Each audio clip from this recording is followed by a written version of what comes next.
Help me! Save him! Rain lashed Mama Ngozi as she pounded on Chinwe's lecky door.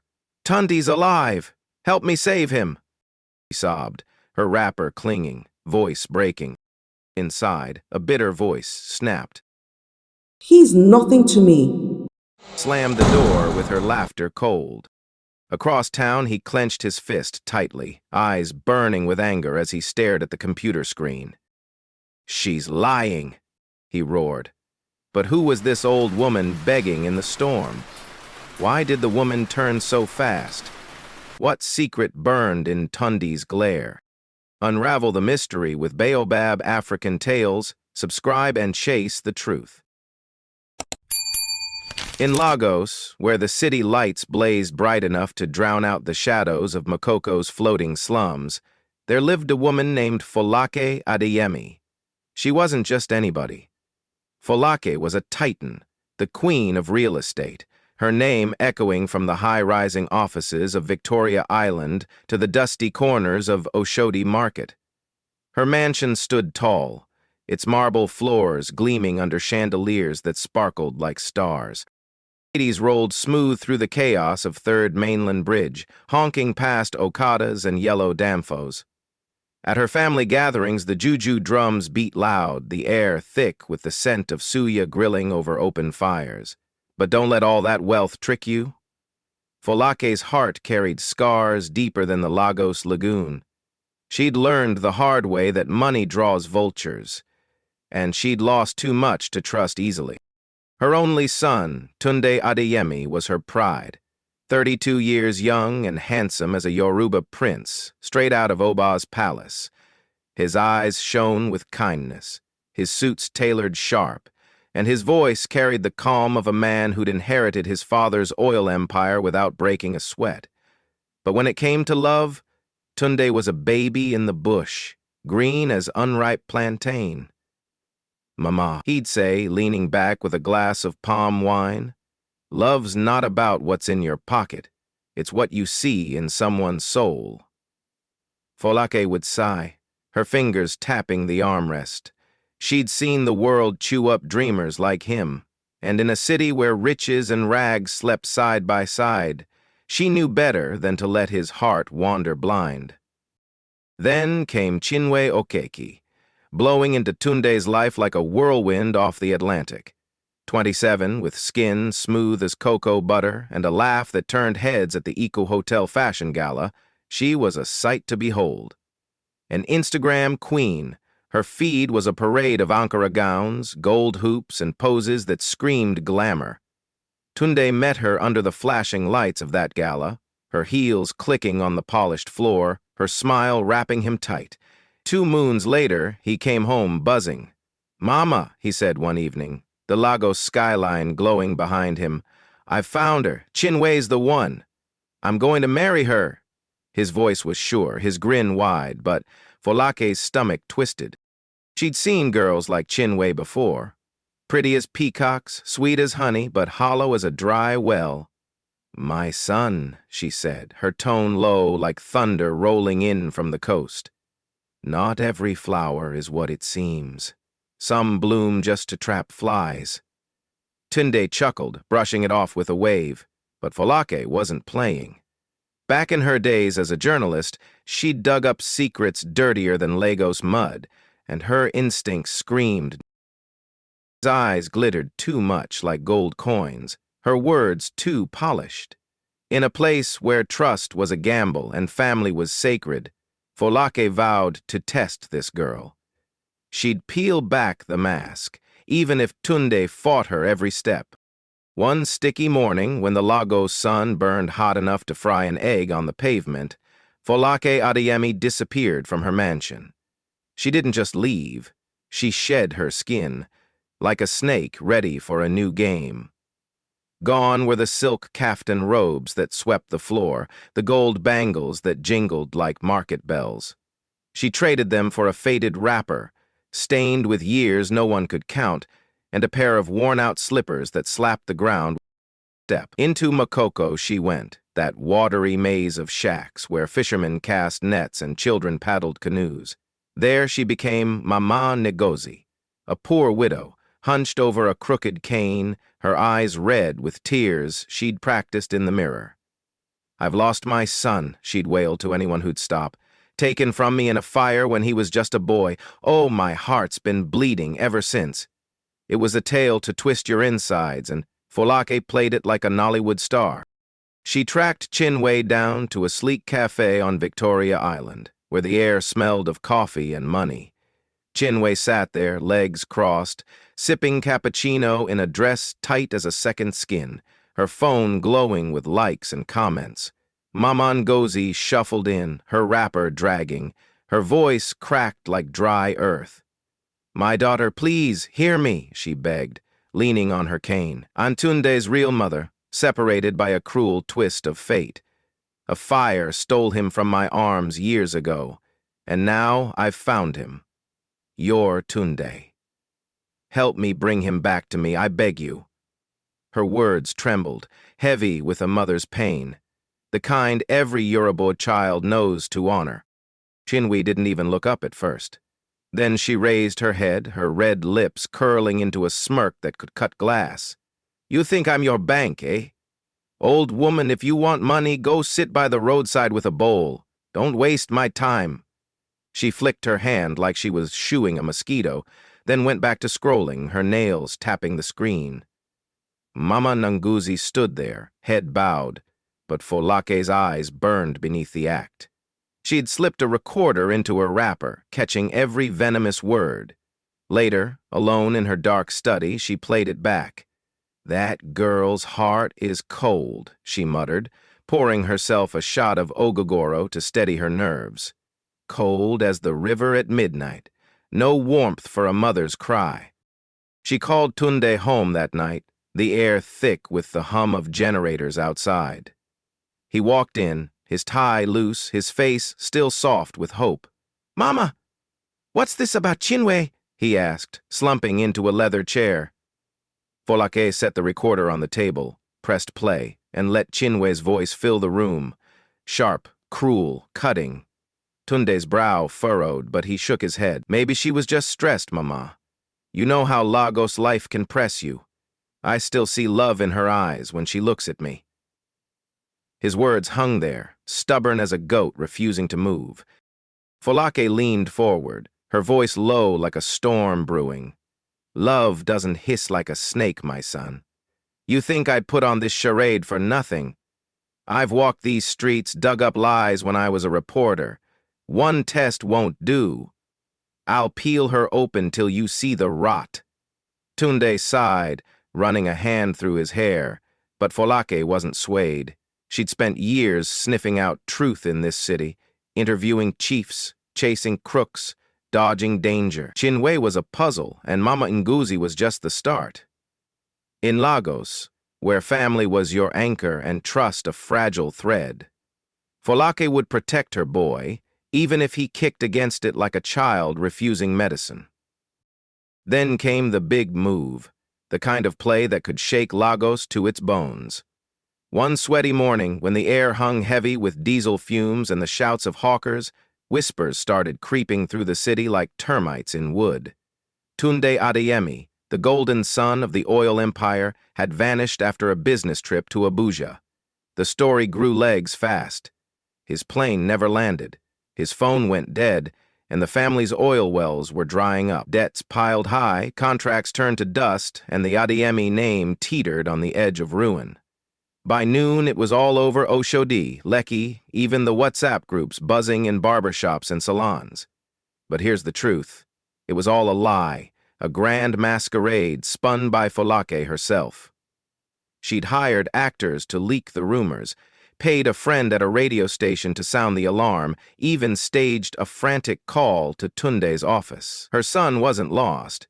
He was holed up in a quiet guest house in Ikeja, sipping malt and waiting for her next move. Folake didn't stop there. She pulled on her Mama Ngozi disguise again, the wrapper now soaked from a sudden rain, her cane tapping the wet ground. She showed up at Chinwe's fancy apartment in Lekki, where the gate man eyed her like trash before letting her in. "Chinwe, my child," she cried, her voice breaking like a cracked pot. "I've found Tunde. He's hiding, scared for his life, but I need money to bring him home. You're his fiancé. Save him. I beg you." The plea hung there, raw and desperate, the kind of call that'd melt any heart rooted in family.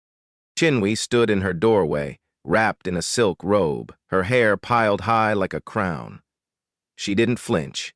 Her eyes narrowed. Her voice sliced through the rain like a cutlass. "If he's broke, what's he to me? You think I'll waste my coins on a ghost? Get out, you old hag. Don't dirty my steps."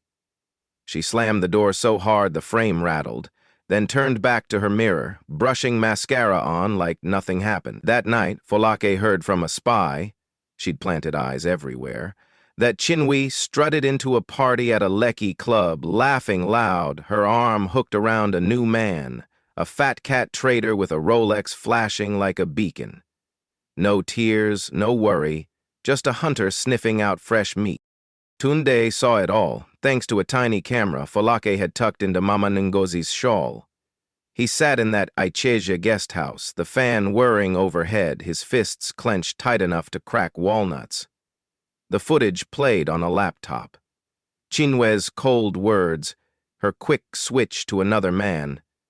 "Mama," he said, his voice cracking like a boy's, "I saw her walk away like I was a used rag. But my heart still wants to believe she's got some good in her." His eyes were wet, his faith hanging by a thread. Folake sat beside him, her kaftan rustling, her voice steady as iron. "A woman who runs when the money's gone isn't a wife, Tunde. She's a leech, sucking you dry. You've got to see it now." But Folake wasn't done digging. She called up old contacts from her journalism days. Street runners, bar owners, even a retired cop in Port Harcourt. Word trickled back, dark and heavy. Chinwe had a history. Years ago, she'd charmed a businessman in PH, drained his accounts dry, then bolted when he caught her selling his car. "She's a hunter," Folake whispered to herself, sipping tea in the dim light of her study. "And my son's her latest kill." Tunde's hope was stubborn, though, clinging like dew on morning grass. He'd seen the proof, heard the venom, but his heart still wrestled with the truth. Folake knew one test more wouldn't break him free. She needed a hammer to smash the illusion wide open. In this city, where wealth could vanish like smoke and love could turn to ash, she'd fight till her boy's eyes were clear. And fate, as it often does in these lands, was waiting in the wings with a twist of its own. Koko, where the houses perched on stilts above murky water like birds afraid to land, lived a young woman named Aminatu Yusuf. She was 25, with no fancy heels or Instagram fame, just a quiet strength that shone like the moon on a still night. Her days were spent with a charity, hauling wood and books to build a school for kids who'd never seen a classroom.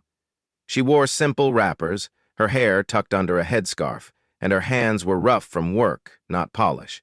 In a city like Lagos, where glitter often hid grit, Aminatu was a rare soul, someone who cared more for others than for herself. The folks in Makoko called her Sister Moon, not because she glowed loud, but because she lit up the dark in her own soft way. One afternoon, as the sun beat down and the air smelled of fish and salt, Mama Ngozi came hobbling through the narrow lanes. Her cane sank into the mud, and then she stumbled, her wrapper catching on a splintered plank. Down she went, a cry escaping her lips. Aminatu was there in a flash, dropping a stack of notebooks to rush over. "Auntie, are you okay?" she asked, her voice warm as a mother's hug. She knelt, brushing dirt off Mama Ngozi's arm. "Come, let me help you up. Lean on me." She didn't care that the old woman's clothes were ragged or that her hands shook. She lifted her gently, guiding her to a bench under a crooked mango tree. "Rest here, Auntie. I'll fetch you some water." She ran off, returning with a chipped cup, her smile bright as the day. Folake, hidden beneath Mama Ngozi's weathered face, felt something shift inside her. This girl's heart is pure gold, she thought, sipping the water to keep up the act. Not like Chinwe, all shine and no soul. Aminatu sat beside her, fanning her with a piece of cardboard. What brings you here, auntie? She asked, her eyes curious but kind. Folake spun her tale, half truth, half lie. I'm looking for my son, Tunde. He's lost to me, and I need help to find him. Aminatu's face softened. That's heavy, auntie. I'll pray he comes back to you. But Folake saw more than kindness. She saw a chance. Aminatu, she said, her voice low, I need you to do something for me. There's a woman, his fiancée, who might know where he is. Pretend you're his old friend and talk to her. It's for my family. Aminatu frowned, her fingers twisting the edge of her scarf. I don't like lies, auntie. My father taught me truth is our strength, but if it's to help you find your son, I'll try, just this once. Folake nodded, hiding a smile. She gave her Chinwe's number, directions to a bustling market in Yaba where they'd meet, and a story to tell. Aminatu went the next day, her sandals slapping the dusty ground, her heart uneasy but willing. She found Chinwe haggling over a bolt of lace, her voice loud and sharp. Excuse me, Aminatu said, stepping close. I'm an old friend of Tunde's. I heard he might still be alive, hiding somewhere. Chinwe's eyes snapped up, not with love, but with a glint Folake knew too well. Greed. Where is he? Tell me now, she demanded, her tone all business. Aminatu hesitated, caught off guard. I don't know for sure, just rumors. Chinwe faked a tear, her voice suddenly sweet. Oh, my poor Tunde. Tell me more later, eh? But that night, Folake's spies reported back. Chinwe had hired a roughneck from the motor park to tail Aminatu, sniffing for Tunde's trail. Folake listened to the recorder, her jaw tight. That girl's a spider, she hissed, weaving traps for anyone she can catch. Aminatu didn't know the danger she'd stepped into, but her kindness had already tipped the scales. In a city where trust was a coin easily flipped, this Makoko girl was a light Folake hadn't expected. The final act was coming, and Aminatu, without even knowing it, had set the stage ablaze. The night arrived like a drumbeat, steady and heavy, the full moon hanging over the Adeyemi mansion like a lantern, lighting up secrets. Folake had set the stage, every detail sharp as a tailor's needle. She'd called Chinwe earlier that day, her voice thick with urgency. Come to the house tonight, she'd said over the crackling line. It's about Tunde's fate, family only. Chinwe didn't ask twice. She smelled money or drama, and either way she'd bite. By dusk, the air buzzed with tension, the scent of jollof rice and fried plantain drifting from the kitchen where cooks hustled for the guests. Folake had invited cousins, uncles, a few trusted friends, witnesses to what was coming.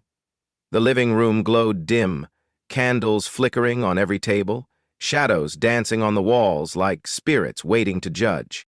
Chinwe swept in at 8 sharp, her heels clicking loud on the marble floor, her Ankara gown shimmering gold and green, tight enough to turn heads.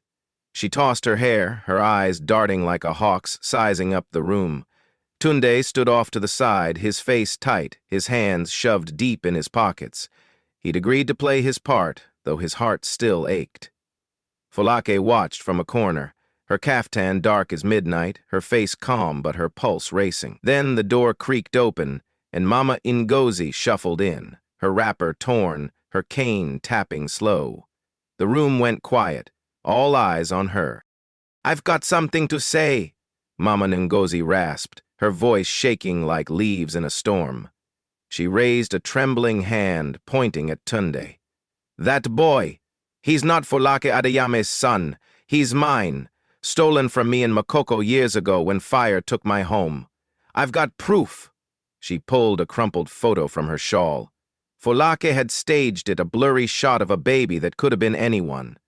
Gasps rippled through the crowd, cousins whispering, an uncle muttering, "Ew, what's this now?" Chinwe's face went pale, then hard as stone. She spun to Tunde, her voice cutting sharp.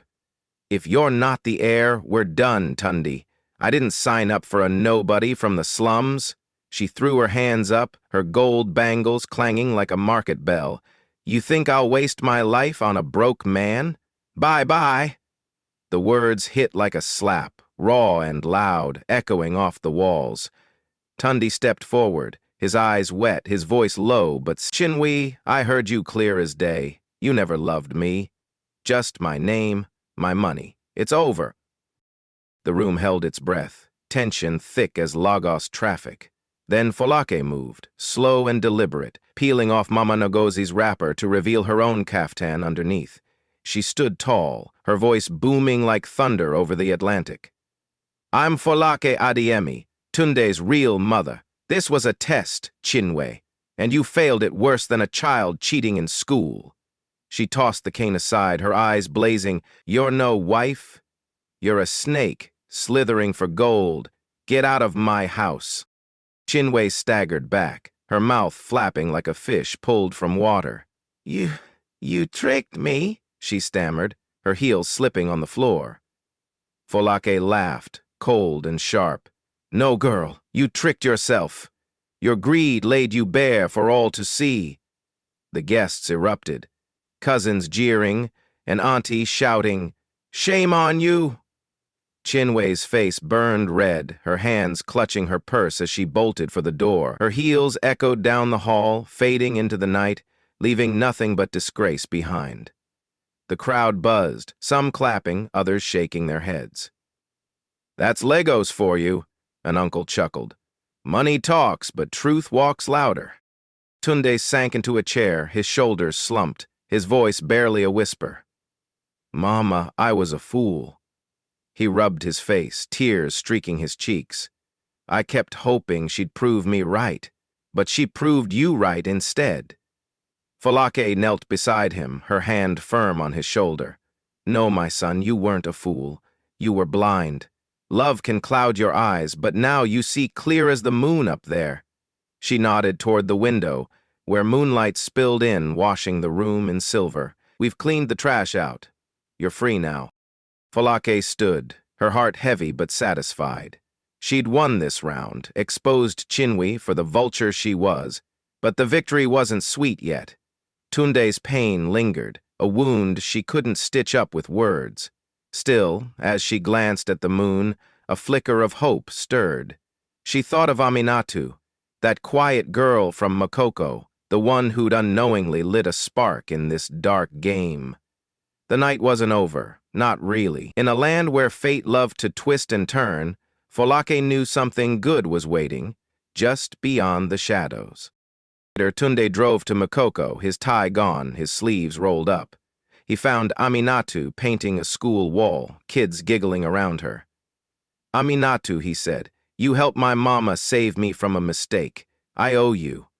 She wiped paint off her hands, smiling. "You don't owe me, Tunde. I just did what's right." He kept coming back, carrying bricks, cooking jollof rice for the kids, proving he wasn't just a rich boy. Aminatu pushed him away at first. "I don't trust fancy men with sweet words," she said, her eyes wary. But Tunde stayed, steady as the tide, until her walls cracked. One evening, under that same moon, Aminatu sat with him by the water. "When I was little," she said, "a boy from the city gave me a pencil. He came with his parents to Makoko. Was that you?" Tunde's jaw dropped. "I remember that day my dad took me to see the real Legos. It was you?"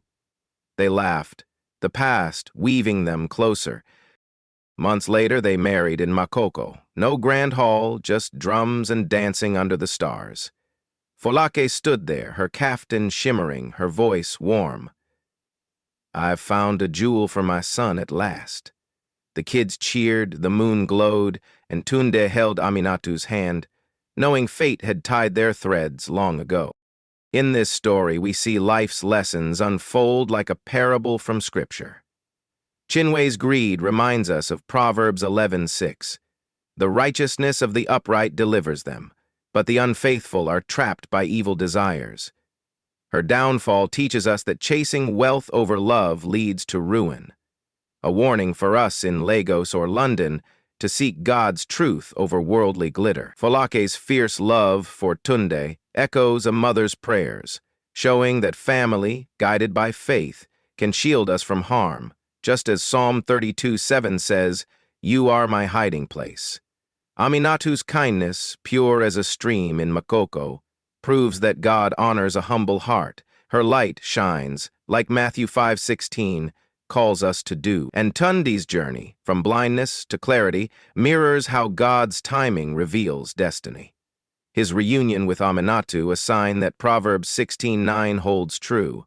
In their hearts, humans plan their course, but the Lord establishes their steps.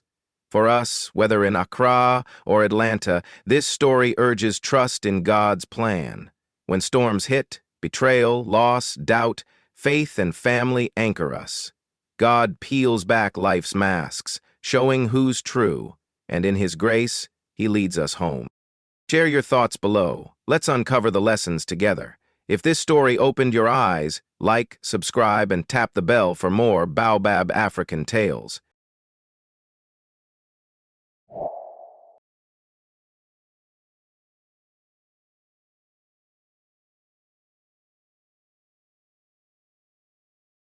Two years had passed since Tunde and Aminatu's wedding bells rang out, and the Adeyemi family's villa in Ikoyi stood as a crown jewel in Lagos's bustle. Tucked among wide streets where mansions loomed like village chiefs, the house glowed with wealth. Marble floors, chandeliers sparkling like stars over the Niger. Folake Adeyemi, a woman sharp as a machete, once a journalist digging secrets from Lagos's mud, now a wealthy mama shielding her son Tunde. She often sat in her plush chair, gazing out at the city, her mind drifting back to Chinwe, that slick woman who'd nearly sunk her claws into Tunde's fortune. Years back, Falake's wits saved Tunde from Chinwe, a vulture in fine lace who'd latched onto him, hungry for the Adeyemi fortune. She'd peeled back Chinwe's greedy mask, and in that fight, she found Aminatu. From Makoko, Aminatu came with a heart big as the sky, her kindness a balm to Folake's weary soul. Those early days after the wedding were golden. Trips to Makoko in Tunde's shiny SUV, the two of them laughing as kids splashed nearby, Tunde's eyes locked on his bride like she was his whole world. He'd carry her baskets, fix her old canoe, his devotion plain as day. Folake watched proud, thinking her son had dodged the traps she'd seen too many men fall into. Across Nigeria, Ghana, everywhere their people stood tall. 2 years on, Aminatu's belly swelled with their first child, a blessing to crown their union. Trouble brewed, thick as Lagos traffic, and the peace they'd built trembled. Tunde started rolling home late.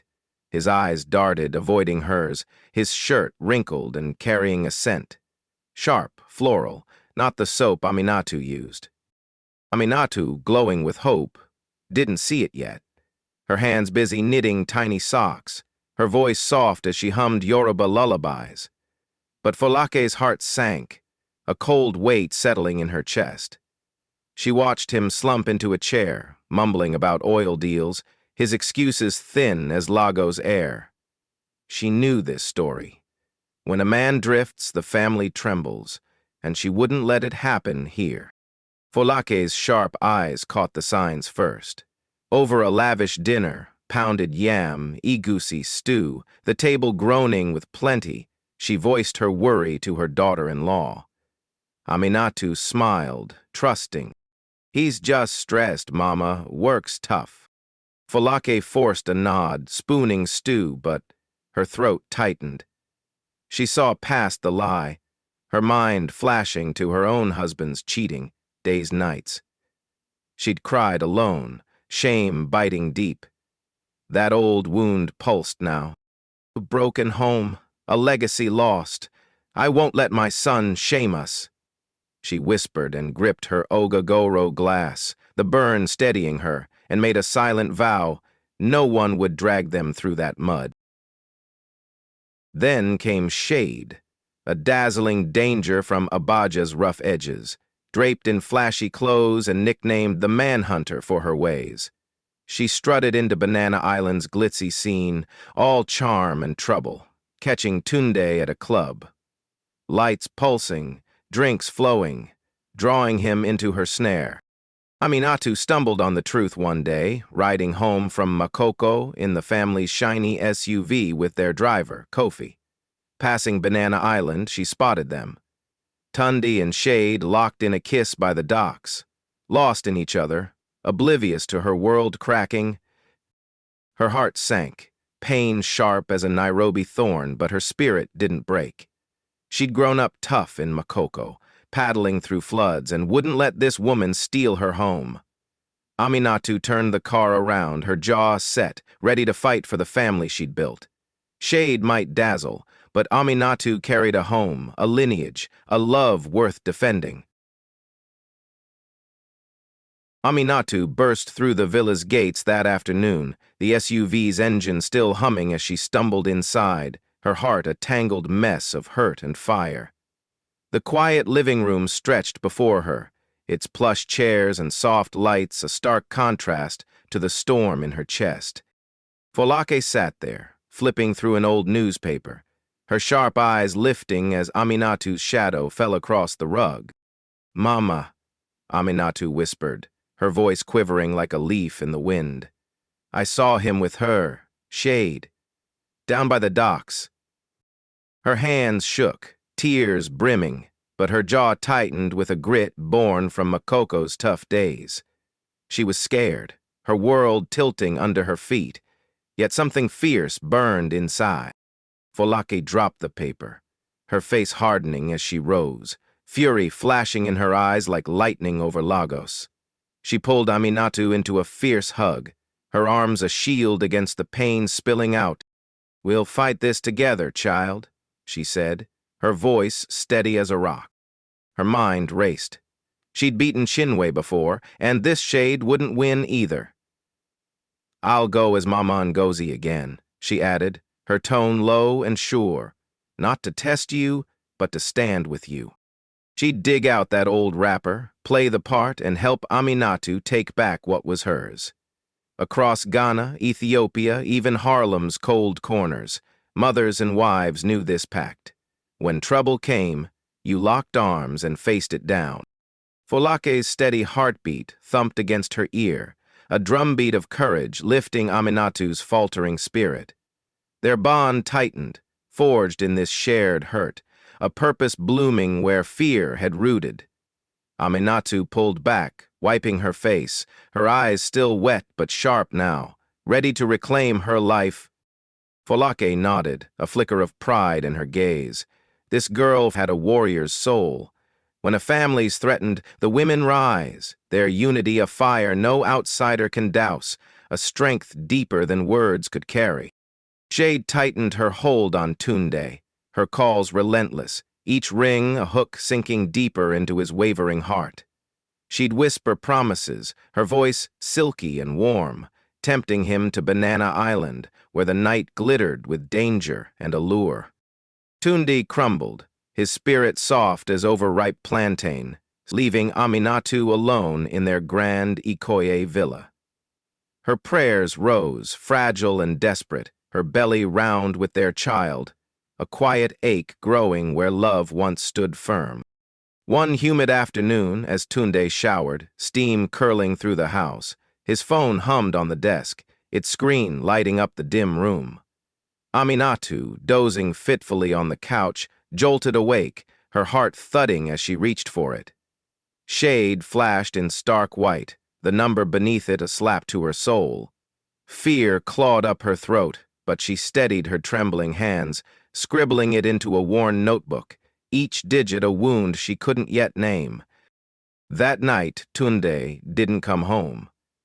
Shade's spell had won again, and the silence roared in Aminatu's ears.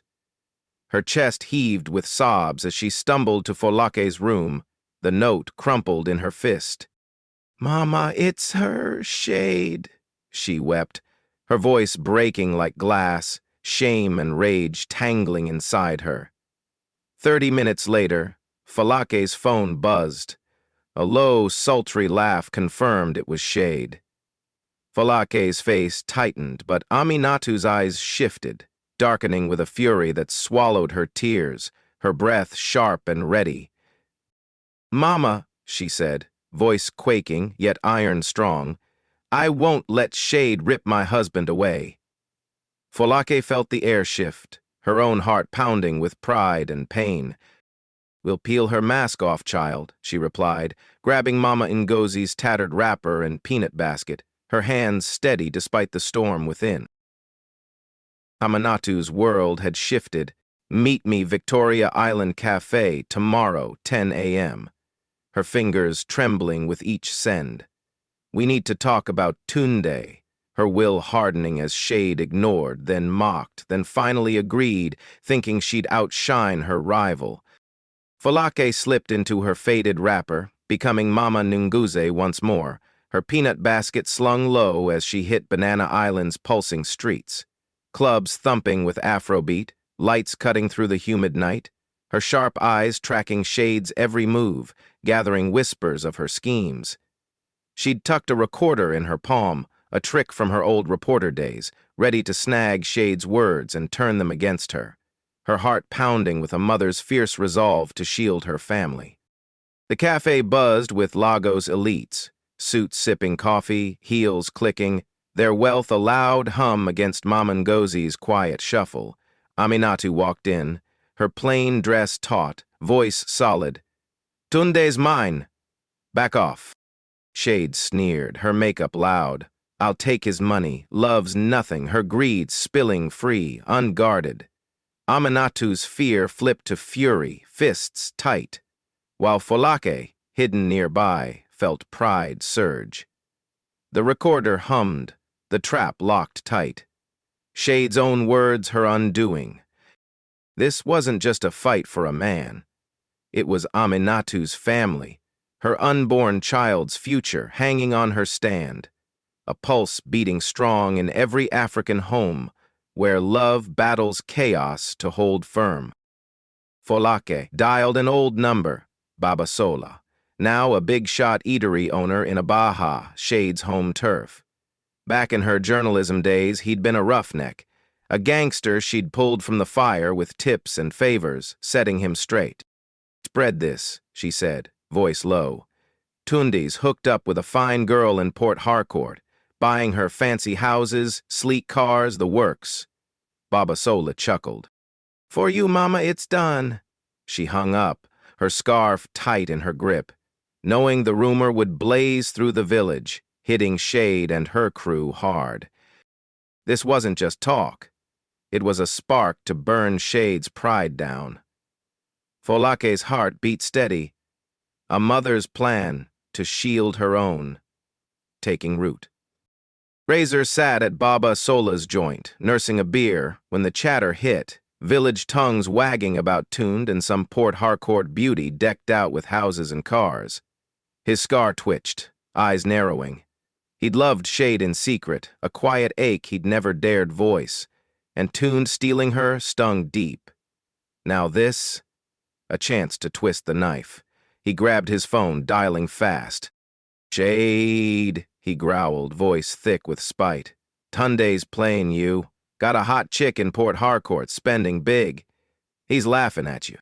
Shade's silence crackled, then her breath hissed out, fury rising. Razor smirked. He'd lit the fuse. Payback for Tunde taking what he'd dreamed of. A fire spreading quick, and Razor fanned it, ready to watch it burn. Shade's manhunter blood surged. She hadn't scrapped her way out of Abaja's slums to lose Tunde to some Port Harcourt side piece. Razor's call lit a match in her chest, jealousy and rage blazing. She tracked him down in Oshodi, slamming cash on a sticky bar table.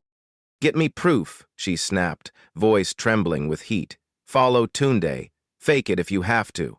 I want him caught." She'd lie before losing. Razor, fueled by his own grudge, nodded, pocketing the money. He staged it quick. A blurry shot of Tunde with a stranger woman by a car lot, her arm on a Benz. The lie to nail him. Shade clutched it, her slum-bred fire burning wild, ready to turn Tunde's world upside down. Aminatu's text sliced through the air like a blade. Our house. Tonight. Face us. The door banged open, and Shade stormed in, her red dress blazing like a fire nobody could ignore.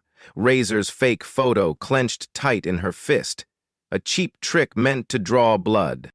The living room swelled with tension.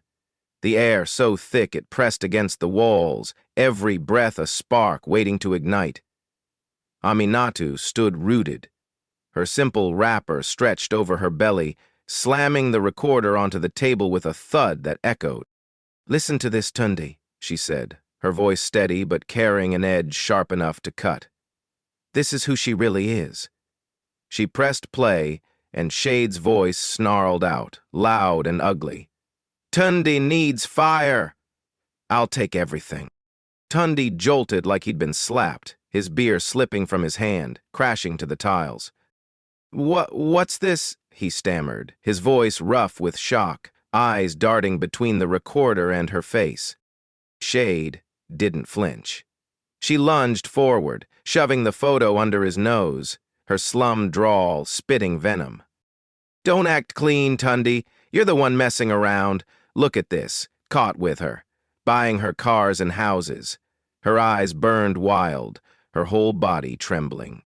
Tunde's face twisted, anger flaring as he snatched the picture, tearing at it. "This ain't real. I never stepped out like that.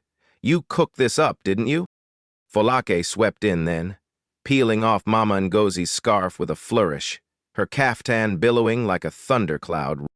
"It's a lie, my boy," she roared, her voice deep and commanding, a matriarch's fury rattling the chandelier above. "Razor's my old Abaja connection. I helped Baba Sola turn him straight years back. I paid him to flip on her, and he did. Sold her this fake trash for my cash." Shade spun around, her scream piercing the room. "You set me up, you old hag." But Tunde cut through, his voice rising, thick with hurt and heat. "No, Shade. You're the one playing dirty. I trusted you, let you twist me up, and this is what you bring? Lies." Aminatu stepped forward, her gaze a fire that wouldn't flicker, her words slow and deliberate, slicing deep. "You hunted my husband, Shade, sniffed around him like a jackal, but I'm the one still standing here, and you're done." Folake towered beside her, her growl a final hammer blow.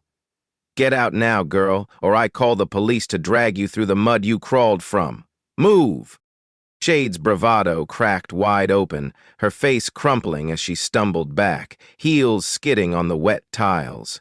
She flung one last snarl, "You'll regret this," but it broke into a wail as she bolted, the photo slipping from her grip, fluttering useless to the floor as the door slammed shut behind her. The rain swallowed Shade and her red blur vanishing into the night, leaving a hush that weighed heavy on the villa. Tunde dropped to his knees, hitting the floor hard, his hands scrabbling at Aminatu's wrapper like a man drowning. "Aminatu," he choked out, voice raw and ragged. "I'm so sorry. I was blind, stupid, lost in her mess. I didn't see what I had right here." His tears soaked the fabric, his shoulders shaking as he looked up, eyes pleading, broken wide open by the weight of his own folly. "I swear I'll make it right. Don't let me lose you, please." His words stumbled over each other, a desperate rush, the oil-rich prince stripped bare, begging for the home he'd nearly thrown away. Aminatu stood over him, her frame still as a pillar, her victory sharp but tasting bitter on her tongue. Her strength held firm, a quiet fire that had carried her through Makoko's floods and now this storm. But her heart ached, bruised by the man she'd loved. "You tore us apart, Tunde," she said, her voice low, steady, but cracking at the edges. "Shattered what we built with your wandering. You want forgiveness? Fix it. Prove it. Or nothing left." Her eyes locked on his, fierce and unyielding, yet glistening with the hurt she couldn't hide. A mother guarding her child's future, a wife wrestling with what remained. Folake lingered near, her chest tight as she watched, her kaftan rustling soft in the stillness.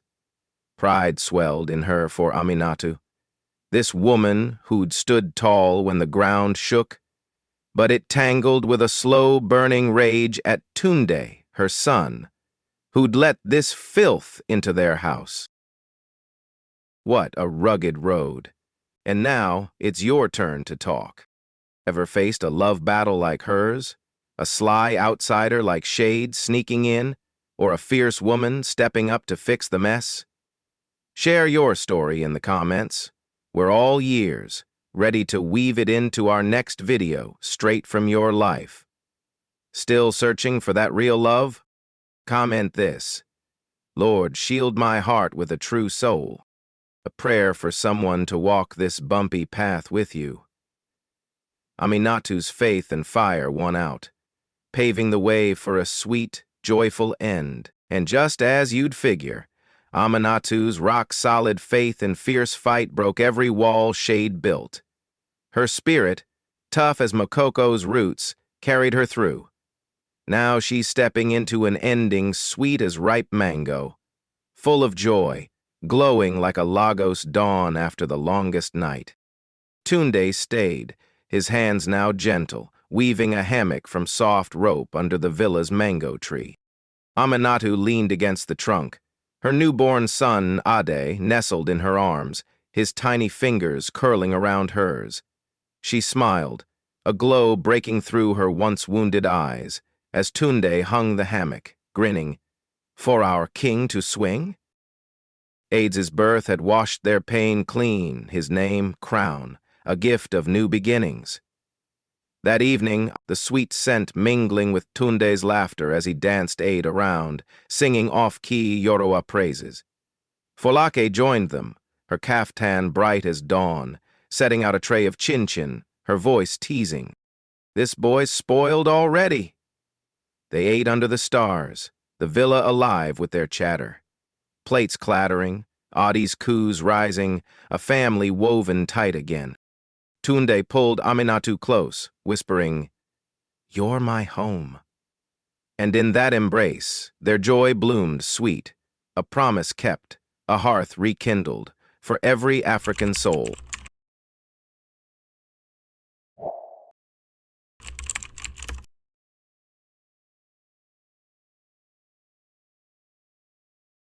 "You lied to all of us, Tunde." Folake's voice trembled, not with weakness, but with fury.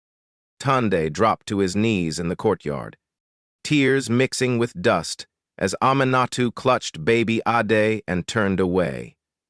Gasps echoed through the family gathering. "And you brought the devil into our home?"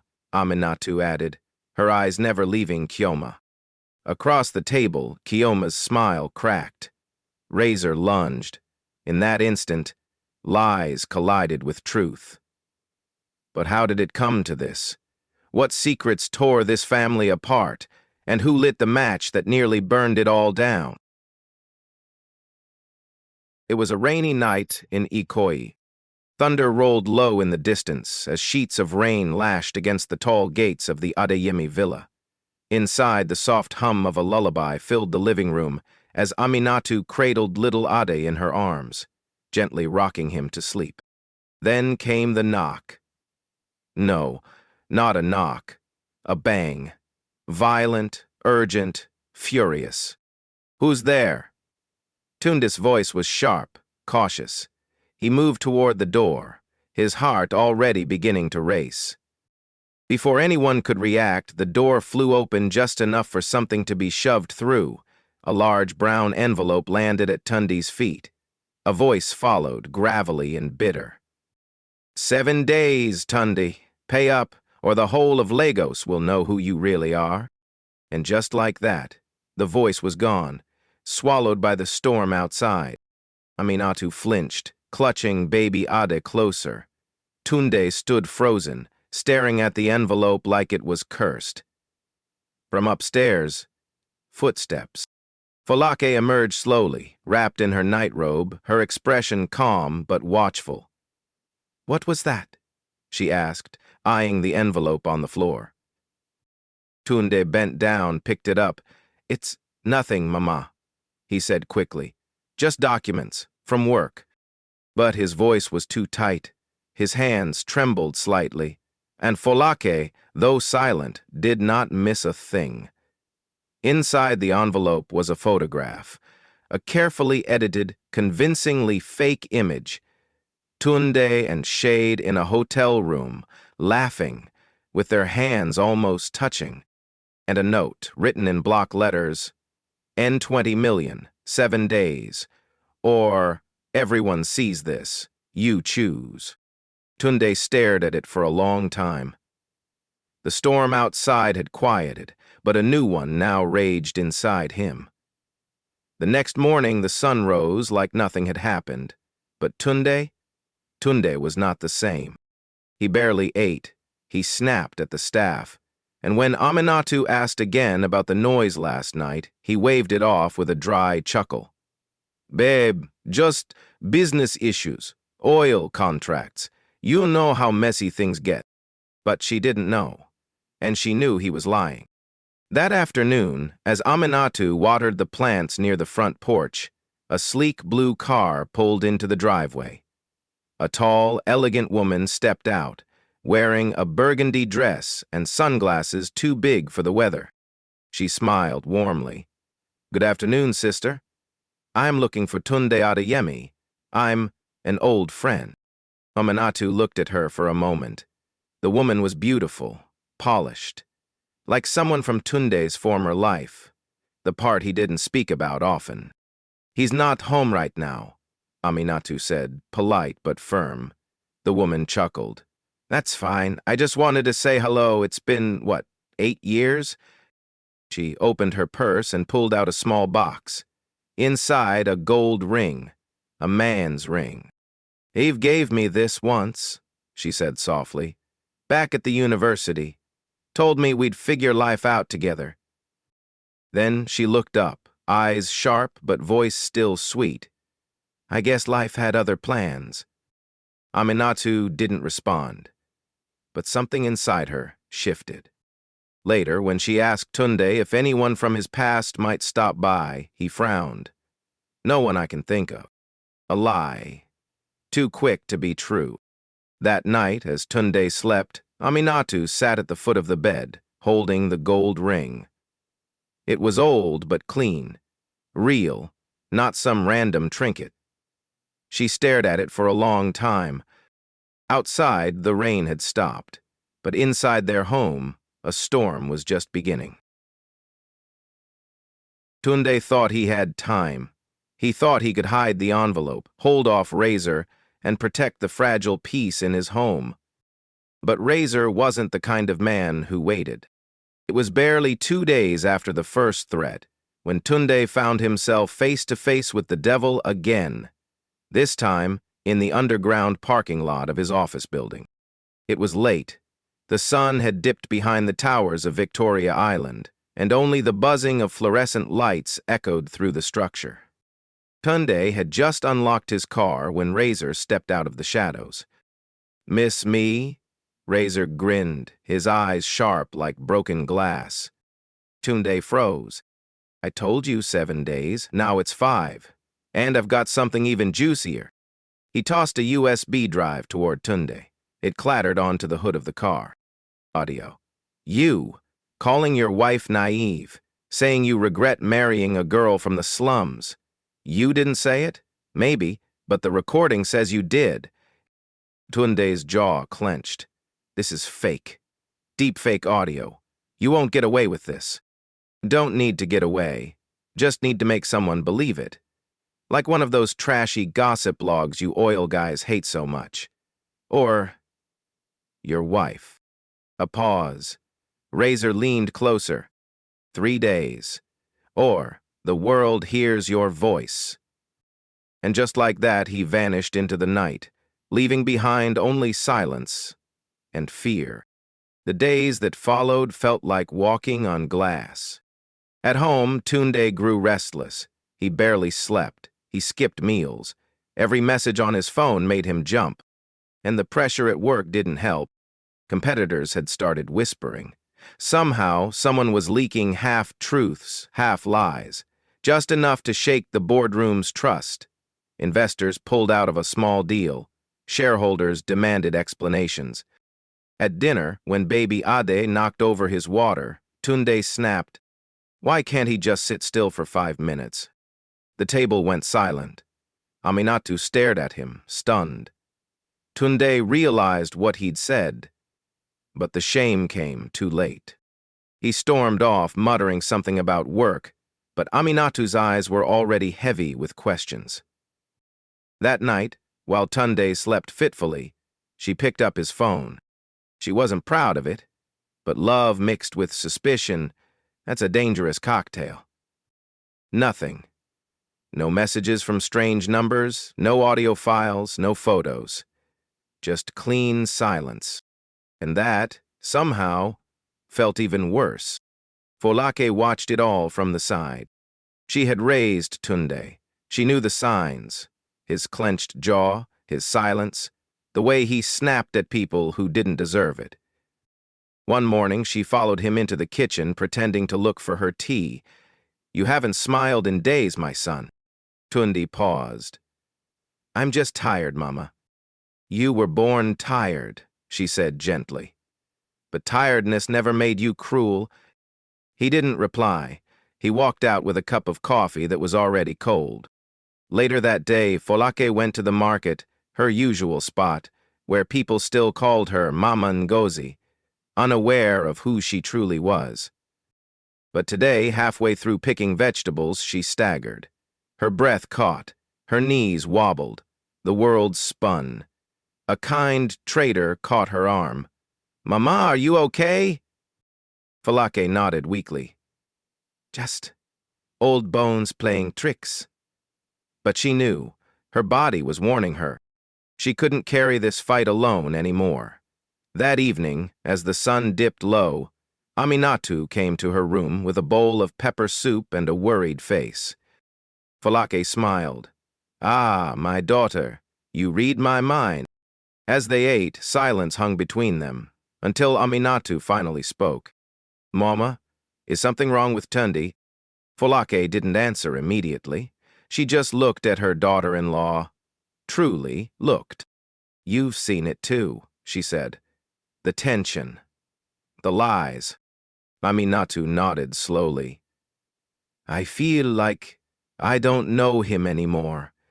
But I don't want to fight him. I just want to understand." Folake placed her hand on Aminatu's. "Then let's find out the truth. Together." She stood slowly, walked to her wardrobe, and pulled out a familiar bundle of cloth.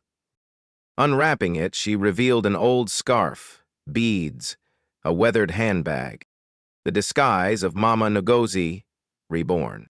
If Lagos wants to play games, we'll play better. And with that, mother and daughter-in-law became allies, not just in marriage, but in battle. The storm had widened, but they weren't afraid. Not anymore. The problem with shadows is they move when you move. Folake had seen enough. Aminatu had felt enough. They couldn't wait anymore, so together they enlisted someone from inside, the housemaid, Blessing. Quiet, observant, loyal, and more importantly, no one noticed her coming and going. For days, Blessing followed Chioma. No one questioned the young woman sipping palm pine in the corner of the buka. No one noticed the girl wiping tables near the seafood spot in Victoria Garden City. And then, finally, Chioma made a mistake. She met Razor. It was a late afternoon, the kind where the sky burns orange and everything feels heavier. They sat in a back corner of a small restaurant. Blessing sat nearby, pretending to scroll through her phone, recording everything with a hidden mic. Razor leaned forward, grinning like a devil who thought he'd already won. "You just keep messing with her head," he said, voice low and sharp. "Make her doubt him. That's all I need. Once the woman cracks, the house falls." Chioma sipped her juice. "She's not cracking yet, but she's close. Very close." Brazil nodded. "Good. When the Adeyemis fall, we rise." It was all the confirmation Aminatu and Folake needed. The game was changing. Meanwhile, Tunde was breaking. He had spent days living like a ghost in his own home. Every time Aminatu looked at him, his chest tightened. Every time his son reached for him, guilt wrapped around his throat. He couldn't take it anymore. One evening, after work, he didn't go home. Instead, he drove to the church. Not the big, camera-filled ones. A small one, quiet, old, where no one would ask questions. He sat in the back pew, head bowed, eyes closed, heart aching. Minutes passed, then footsteps. An old man with a Bible sat beside him. Not too close, just enough. "You look like someone running from truth," the man said gently. Tunde looked up, eyes glassy. "I didn't lie to hurt her. I just didn't think the past mattered." The old man nodded slowly. "Secrets fester in silence. But truth? Truth only heals when it's spoken." Tunde didn't speak after that. He just stared at the cross on the wall until his chest felt light enough to breathe again. That night he went home, and he told the truth. Aminatu sat at the edge of the bed, arms crossed, her face unreadable. Tunde stood before her, shoulders heavy with shame.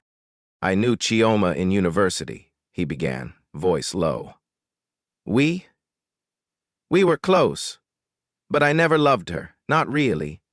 She wanted more than I could give. When I ended it, she spiraled, said she couldn't live without me." Aminatu said nothing. Her silence was louder than any scream. "She tried to harm herself once. It scared me. I helped her get support, but after that, I left. I thought she'd moved on." He ran a hand down his face. "I should have told you. I didn't want you to think less of me, or think I still had any feelings. I don't, I swear." Still, Aminatu didn't speak. Instead, she stood, walked to her side of the bed, and picked up the ring Chioma had left days ago. She held it between her fingers, like it might burn her. "This was a promise," Aminatu said quietly. "From you." Tunde looked down. It was a stupid boy's mistake. A ring, yes, but no promises that mattered. A long silence. Finally, Aminatu looked up. "I believe you." But her voice wasn't soft. It wasn't warm. It was restrained. "I believe you, but I don't trust you. Not yet." Tunde nodded slowly. He understood. She turned away, and before switching off the light, she spoke one more time. "We'll have that family meeting soon. Everyone under one roof. That's when we'll finish this." And in the darkness, as the fan hummed gently above them, both husband and wife lay awake. Different thoughts. Same fear. But one thing had changed. The truth had been spoken. And once truth enters a house, the lies begin to burn. The Adeyemi villa in Ikoyi had seen joy before. Birthdays, weddings, homecomings. But this gathering, it was different. Folake had called it a renaming ceremony for baby Ade, a quiet nod to Yoruba tradition. Elders, uncles, aunties, cousins. Everyone came. Drummers tuned their instruments. Women stirred pots of egusi soup and jollof rice. Children ran barefoot through the garden. But under the laughter, under the colorful wrappers and gelly-head ties, tension hummed like an unseen storm. Because not everyone came in peace. At the gate, 2 unexpected guests arrived. Chioma, dressed in gold lace and too much perfume, walked in with practiced poise, and Razor, in a sleek black suit that didn't match his rough energy, followed closely behind.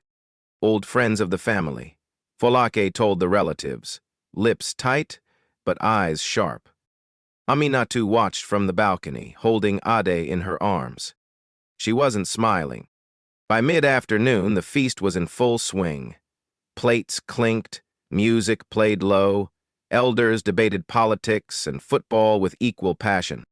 Then, Aminatu stood. She walked to the center of the courtyard, her wrapper rustling softly. She carried a small portable speaker in one hand. "Excuse me, everyone," she said, voice steady. "Before we share names, I need to share truth." People turned. The music faded. She pressed play. At first, just silence. Then came Razor's voice, cold, clear. "Just keep messing with her head. Once the woman cracks, the house falls." Then Chioma's voice, unmistakable. "She's close, very close." Gasps. Murmurs. A few guests glanced nervously at Chioma, who sat frozen. Her smile vanished. "That's not real," Chioma snapped, standing. "That's fake, deep fake or something." Folake rose slowly, holding a worn envelope. "Is this fake too?" she asked, opening it. "Because according to this, you are Chioma Okeke, daughter of Chinedu Okeke, which makes you first cousin to Shade, the woman who nearly destroyed this family 2 years ago." The courtyard fell silent. Razor stood, fury flashing in his eyes. "You set us up." Tundi rose to his feet, shielding his wife. "You set yourself up." Razor lunged, but before he could get close, 2 security men from the family's private staff appeared. They grabbed him, held him back. "Let me go. You think you can just ruin people and walk free?" Folake didn't flinch. She simply raised her hand. "You came into this home with lies, now you leave with truth." Razor spit on the ground as they dragged him out. Chioma stood trembling. Her mask was gone. Her beauty, her charm. None of it could shield her now. "I loved you," she whispered to Tundi. "You used me." Aminatu stepped forward, baby Ade on her hip. "You used yourself." Chioma looked around the courtyard, at the faces of judgment, of disbelief, then turned and walked away, heels clicking like broken glass on stone. There was silence for a long moment. Then Folake stepped forward. "Before we name this child," she said, "there's one more thing that must be said." She looked at Tunde. "My son." Tunde swallowed hard. Slowly, he walked to the center. He looked at everyone. Family, friends, his wife, his mother. Then he dropped to his knees. "I failed you," he said, voice thick. "I failed my wife. I failed my mother. I let fear guide me instead of truth." He turned to Aminatu. "I stayed silent, not because I didn't love you, but because I loved you too much. I didn't want to lose the peace we had. I thought hiding the past would protect our future. But I was wrong." Aminatu didn't speak. She looked down at Ade, who now slept peacefully against her chest. Then she looked back at her husband. "You hurt me," she said, "but you also told the truth, and that's where healing begins." Tears welled in her eyes. "I forgive you." Tunde broke down. His head fell into his hands, and in that moment the weight of guilt, fear, and silence finally fell away. Aminatu knelt beside him, placed one hand on his shoulder, and pulled him close. Not because everything was perfect, but because love was still alive. That evening, as the sun dipped low behind the palms, the renaming ceremony continued. Baby Adi was given a new name, Ayotunde, meaning joy has returned. And around the fire, as music played and food passed from hand to hand, a family sat together again. Not flawless, not unbroken, but stronger. Because in the face of betrayal, through the fire of suspicion, they had chosen forgiveness. And forgiveness, real, painful, humbling forgiveness, was the only thing strong enough to rebuild what had been broken. In many African families, silence is mistaken for strength, and secrets are buried in the name of peace. But as we've seen, silence can be a slow poison. Tunde's fear of facing his past nearly cost him everything: his wife, his child, his legacy. It wasn't until truth was spoken and forgiveness extended that healing began. This story reminds us that trust isn't built by perfection. It's built by honesty, humility, and the courage to face what we're most ashamed of. Forgiveness isn't weakness, it's power. It's the ability to choose family over pride and faith over fear.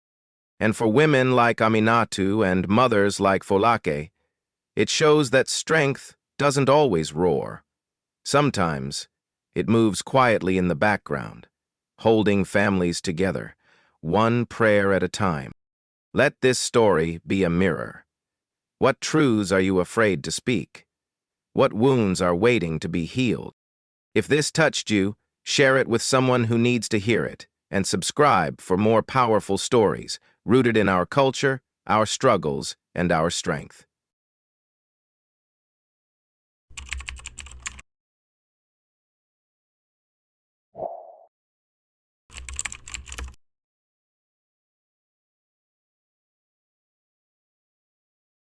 I am Kayode, son of Adeyemi. The man at the gate looked like a ghost from another life. Thin frame, dusty shoes, eyes that carried years of silence. Inside the Adeyemi villa in Ikoyi, the morning sun bathed the courtyard. Aminatu counted numbers with little Ade beneath the mango tree. Tunde scanned headlines. Folake diced vegetables, her movements steady. Until the voice broke through. He screamed, "I don't want money. I just want to know where I belong." The knife slipped. Silence fell. A stranger had arrived, carrying a letter, a name, and a past no one was ready to face. Was he blood, or a storm dressed as family? Unravel the mystery with Baobab African Tales. Subscribe and chase the truth. His name was Coyote, 34, slim as a reed, with a wiry strength built from years beneath hoods of battered cars. He had grown up in Ajegunle, one of Lagos' most unforgiving neighborhoods, a place where ambition had to wrestle with survival every single day. Coyote's mother, Mama Bola, died when he was only 9. She had worked as a street food vendor, selling akara and fried yam at the corner of Boundary Road. On her deathbed, she gave him a sealed letter and a broken pocket watch. The letter was her truth. The watch bore the name Adeyemi, etched in faded script. He kept that letter hidden for years, too afraid to read it, too young to understand. But when he finally unfolded it, at the age of 29, everything changed. In her trembling handwriting, Mama Bola had written, "Your father was Chief Adeyemi, a kind man, a man I loved, if only briefly. He never abandoned us. I left because I was told I wasn't welcome. If you ever seek him, it's not for wealth, but to know where you come from." Coyote waited 5 more years. Not out of hesitation, but necessity. Life in Ajegunle was a daily battle. He became a mechanic, working under hot sun and heavier debt. Yet, even amid hardship, he made room for kindness. Neighbors knew him as the boy who shares. He'd fix a single mother's fan belt without charge, bring cold sachets of water to school kids, or sit in silence with the neighborhood boys when they lost one of their own. But as he approached his mid-30s, something gnawed deeper. Identity, the question that never slept. He started digging, asking questions in Makoko, following whispers, tracing the old addresses in Surulere until someone remembered the Adeyemi name. He finally found the villa in Ikoyi, standing tall like a palace above the city. So when he stood at that gate, letter in hand, it wasn't pride he carried, it was hope. But Tundi saw only danger. Later that night, inside the brightly lit dining room of the Adeyemi home, silence stretched across a meal of moi and obe ata. The pounded yam remained untouched on Tunde's plate.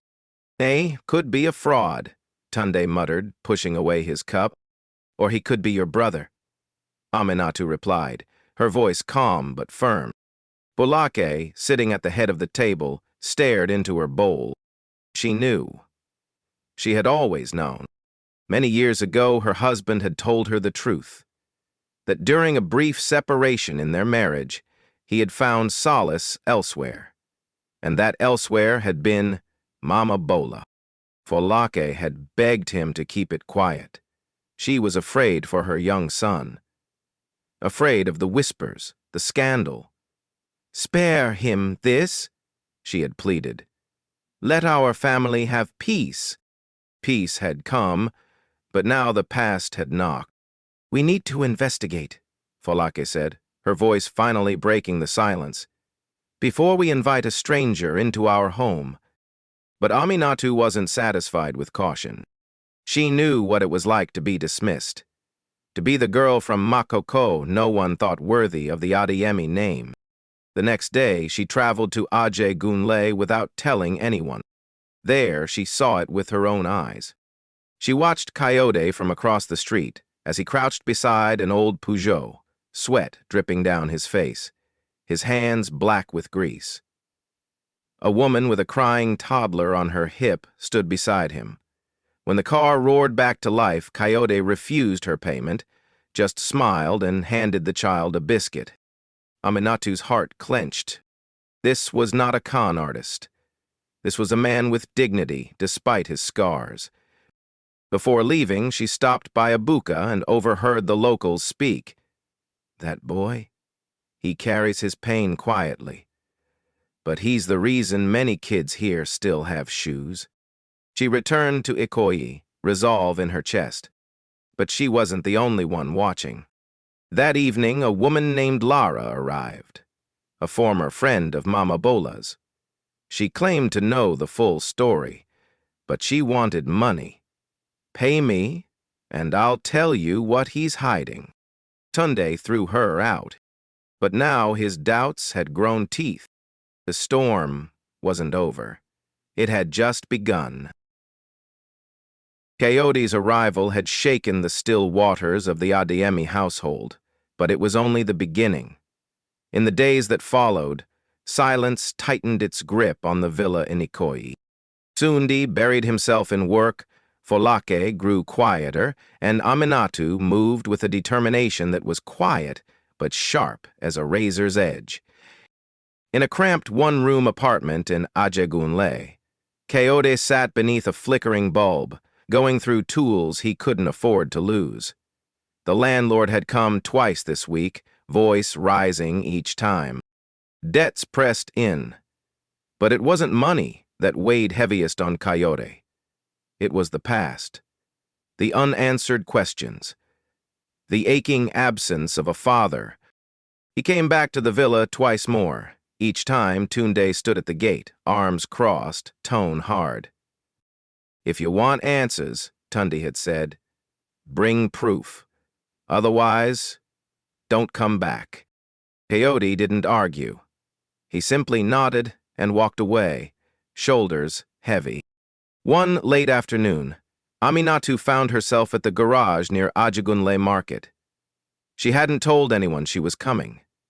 The air there smelled of engine oil, fried plantain, and fish roasting over makeshift grills. Children laughed somewhere nearby. She saw Coyote crouched beside a broken-down Okada. his hands blackened, face streaked with sweat. He was helping an elderly woman balance bags of cassava on her head while refusing her money. Later, over roasted corn, he spoke softly. "My mother once waited outside your gate with a letter. She stood there for hours, but someone chased her away like she was filth." His voice didn't tremble, but Aminatu could feel the wound beneath it. It mirrored her own. Those early days when her love for Tunde had been questioned, her worth measured in pedigree. Back in Ikoyi, the sun painted golden shadows on the walls of the villa. Ade ran in circles, his laughter echoing as his small ball bounced past the gate. Coyote, walking by, caught it mid-air and knelt down. "Here you go, little man." Ade giggled and threw it again. This time, Coyote kicked it back. It turned into a game. Hide and seek, tag, silly rhymes. For a few minutes, they played like they'd always known each other. From the balcony, Tunde watched. His jaw was tight. "He's playing the long game," he muttered, getting close to the boy, to her. "He's performing." That night, Tunde confronted Aminatu. "I told you not to let him near this family." Aminatu stood her ground. "You said the same about me once. Remember Makoko, the way your mother looked at me?" He flinched. She continued, "I know what it feels like to be pushed aside. He's not asking for money. He's asking for belonging." Tunde turned away, swallowing his fury. Later, Folake sat with her son in the quiet of the prayer room. The candlelight flickered against the walls. "Your father," she said, her voice low, "wanted to find that boy's mother, but I stopped him. I told him we'd lose everything if the press got wind of it." Toon stared into the flame. "Don't repeat my sin," Folake whispered. "You may be right to question him, but don't be cruel." Elsewhere, tension thickened. Aunt Laura, an old friend of Folake, who once nursed affections for the late Mr. Adiyami, began whispering in the market. She claimed Kayode was a fraud, a mechanic with a scheme. "Trust me," she told Tunde when he confronted her. "He's not who he says he is, but I can prove it, for a price." Tunde sent her away, but the seed was planted. Aminatu, however, found Lara days later and dug deeper. With careful words and woman-to-woman honesty, she uncovered the truth. Lara's jealousy dated back decades. Her resentment wasn't toward Coyote, but toward his mother, who had once stolen the affection she craved. It was a lie born from envy. Meanwhile, Uncle Bayo remained the family's loudest critic. "A bastard child from Ajegunle?" he scoffed. "He'll stain the Adeyemi name." But Aminatu invited him for buka lunch. She didn't warn him that Coyote would be there. They sat under a tin roof as rain drummed above them. Coyote shared his plate of amala with two street boys, wiping their faces with the edge of his own shirt. Uncle Bayo stared in silence. The walls of resistance began to crumble, and outside, in the glow of the streetlights, Coyote kicked a ball back to Ade again, both of them laughing into the Lagos night. They still separated, not yet brothers, but no longer strangers. The rain had eased by dawn, but the weight in Aminatu's chest only grew heavier. Coyote hadn't shown up at the villa in days, and something gnawed at her. That morning, as she passed by the buka on her way to Makoko, she found him collapsed outside the gate, his body curled beside an oil-stained toolbox. The heat had broken him, and the burden he carried had pushed his body beyond its limit. Without hesitation, she bundled him into a kike napep and rushed him to the nearest hospital. Hours passed. IV bags dripped slow mercy into his veins. Coyote remained unconscious, his chest rising and falling like the tide. Aminatu sat beside him, fingers intertwined in prayer, her heart thumping with a mix of worry and resolve. When he finally woke, Coyote's voice was no louder than a whisper, but the weight it carried was deep. "My mother," he said, lifting a weak hand to his bag, "asked me never to forget who I am. She wrote this the week she passed. Said I should find him. Find the name that once called me son." He handed Aminatu a yellowing envelope, edges worn, the ink faded but legible. She unfolded the letter, her eyes scanning each trembling line. "My dearest Coyote, if you are reading this, I am gone. But know this, I loved your father once, deeply, briefly. He was a man with eyes like Lagos at night, bright and full of promise. He gave you his name, though the world never knew. He gave you a watch, engraved with Adeyemi, a small token, but real. I could not give you riches, but I gave you truth. Find him, if you must, but never beg to belong. Your blood already says you do. Maman." Aminatu folded the letter back slowly, a tear slipping down her cheek. That evening, as the sky turned orange and the city softened into evening sounds, Tunde sat alone at a small buka on the edge of Obalande, his father's old haunt. When he'd come here with his father to laugh over meat and malt. A low voice caught his ear. "Uncle Coyote, uncle, more meat, please." He turned and froze. At the corner table, Coyote sat cross-legged, surrounded by 3 barefoot kids in oversized shirts. One by one, he passed pieces of suya to their waiting hands, smiling even as his own plate remained nearly untouched. The moment burned into Tunde's mind. Something shifted. Later that night, back at the villa, Folake stepped into his study with a quiet firmness.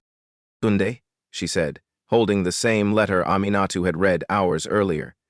"Your father wanted to find him. I stopped him.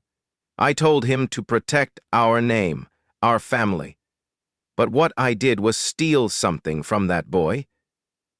A father's love. I won't do it again." Tunde stared at the letter, his throat tight. "Why didn't you ever tell me?" "Because I was proud. And scared. But now I'm just tired of the cost of silence." The next day, as the city bustled outside, Tunde returned to that buka. Coyote looked up, surprised, cautious. Tunde sat across from him. "When I was 8, Tunde began, my father brought me here after I failed an exam. He said, 'You can fail a class, but don't fail your people.' I didn't understand it then. Maybe I still don't. But I saw you yesterday. What you did. You reminded me of him." He took a deep breath. "I'd been afraid. Of losing what my father left. Of breaking the name we worked hard to rebuild. But you're not here to steal anything, are you?" Coyote shook his head, voice steady. "No. I only came to find my place. A name that meant something." Tunde nodded. "Then let's start there. Brother." The word hung in the air. Real, solid. They stood, and for the first time, Tunde reached out. The 2 men embraced. Not with ease, not without scars, but with choice. Days later, under the mango tree at the Adeyemi villa, Aminatu hosted a small gathering. Uncle Bayo arrived, stiff and skeptical. Then Ade ran up to Coyote, arms open. "Uncle Coyote!" he squealed. The boy's joy was the final crack in the old man's armor. Bayo leaned over. "You've got your father's eyes," he said gruffly. "Don't waste them." Coyote smiled. The house, once echoing with suspicion, now hummed with something new, belonging. The evening sun bathed the courtyard of the Adeyemi villa in a golden glow, streaming through the leaves of the old mango tree.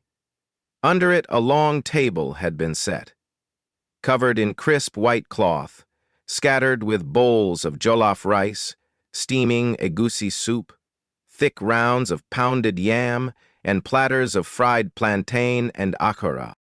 The rich aroma of home-cooked Yoruba food hung in the air, mingling with the laughter and soft hum of cicadas. Folake sat at the head of the table, her gele neatly tied, her face softer than it had been in weeks. She glanced across the table at Kayode, who now sat beside Tunde, no longer an outsider, but a brother restored. The scars in his eyes had begun to fade, replaced by something steadier. Belonging. When little Ayatunde passed him a sticky piece of akara with both hands, Kayode let out a low, surprised chuckle. "Thank you, Chan." Aminatu smiled at the two, brushing crumbs off her son's shirt, then leaned in and whispered to him, "That's your Uncle Kayode now. He loves you very much." Coyote's gaze flicked upward, catching Tunde's eyes across the table. Tunde raised a glass. "To Dad," he said, "to second chances, and to the family we never knew we were missing." There was a brief silence, and then Folake spoke, her voice warm and clear. "Today our family is whole. Not because everything is perfect, but because we've chosen to love beyond the past. That is legacy. That is strength." The clinking of glasses followed. Plates were passed. Stories were told. The tension of the past weeks seemed to evaporate into the Lagos dusk. Later that night, Tunde walked with Kayode toward the far end of the garden. "I've been thinking," Tun said. "There's a project we're funding in Ajigunle, education and tools for youth. Maybe you can lead it. Help some of those kids like the ones you used to look after." Kayode's voice was quiet but sure. "You'd trust me with that?" "I trust who you've shown me you are," Tunde replied. "Not because of a name or a bloodline, but because of how you showed up, even when no one asked you to." Coyote nodded, emotion catching in his throat. He turned to see Ade dashing across the grass, laughing freely as children do. He stooped, caught the boy mid-run, hoisting him up into the air. The child squealed with joy. Behind them, Aminatu and Folake watched from the patio. Folake reached over and gently held her daughter-in-law's hand. "You reminded us," she said softly, "that family isn't only about blood. It's about heart. And yours brought this home, back to life." Aminatu, eyes glistening, gave a small nod. "We all have holes in our story, but sometimes it's in the cracks that the light enters." In that moment, as the wind rustled the leaves and laughter drifted under the moon, something eternal settled among them, a peace that didn't erase pain, but honored it, a joy that didn't deny struggle, but grew from it. Because in the Adeyemi family, once broken by silence, love had spoken louder. Listen, in the heart of Africa, families often hold their breath behind silence, wounds buried, names unspoken. But sometimes healing begins not with answers, but with listening. Kayode didn't come seeking wealth. He came searching for a name, for a home to call his own. And what he found, through the quiet bravery of Aminatu, the honesty of Tunde, and the redemption of Folake, was a truth deeper than blood. Family is built not only on lineage, but on love that stays, forgives, and welcomes. Compassion, like Aminatu's, is not weakness. It's the strongest force a home can carry.